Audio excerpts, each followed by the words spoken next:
Tashmë riorganizimi i agjensisë ose inspektoriatit qendror nuk është më as politik, as slogan, po është ligj. Janë duke u përfunduar paketa nënligjore, akteve nënligjore për riorganizimin e inspektoriatit qendror. Edhe në një ombrell janë të ndarë, janë bërë vendimet e qeverisë, janë dhe 2 vendimet qeverisë për inspektoriatin qendror të ushqimit që do të jetë një shkrirje e institucioneve të AKU-s dhe të AKMB-s në një institucion të vetëm, por me 2 degë të ndara nga njëra tjetra për që lidhet me inspektimin dhe me shërbimin.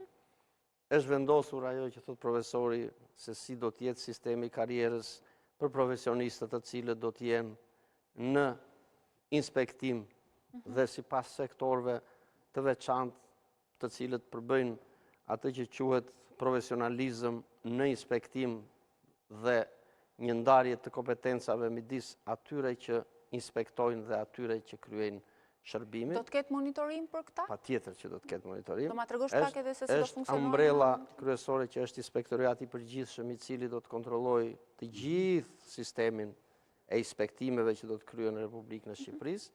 Ky inspektoriat i përgjithshëm nuk do të krijojë mbivendosje, nuk do të lejojë mbivendosje të kontrolleve dhe kontrolle të cilat i shkrep një institucioni për të kontrolluar, por do të jetë baza kryesore do të jetë kontrolli mbi bazë risku. Dhe sistemi karrierës do drejtohet nga ky institucion. Ana me fjalë organizative dhe mbikëqyrje si administrim do të jetë nga inspektoriati i përgjithshëm. Ana teknike do të mbetet përsëri në mbikëqyrjen e ministrive përkatëse, të shëndetësisë, të bujqësisë, të ndërtimit e tjera me radhë.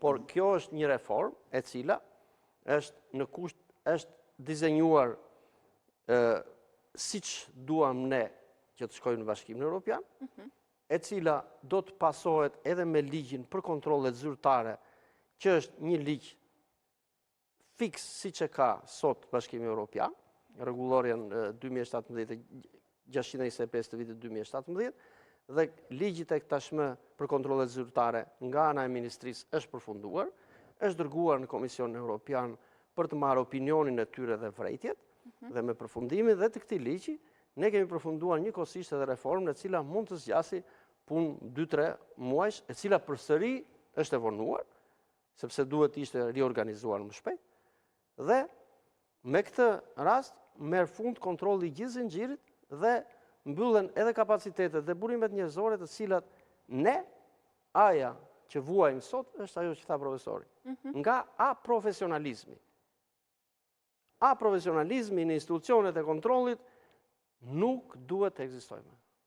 Ikën koha kur një profesionist i cili është i fushës përkatëse duhet të jetë në krye të asaj pune. Nuk ka lidhje me drejtimin fare, ka lidhje me ata që do të kontrollojnë, do të jenë inspektorë, që do të shkojnë në bazë, që do të përballen me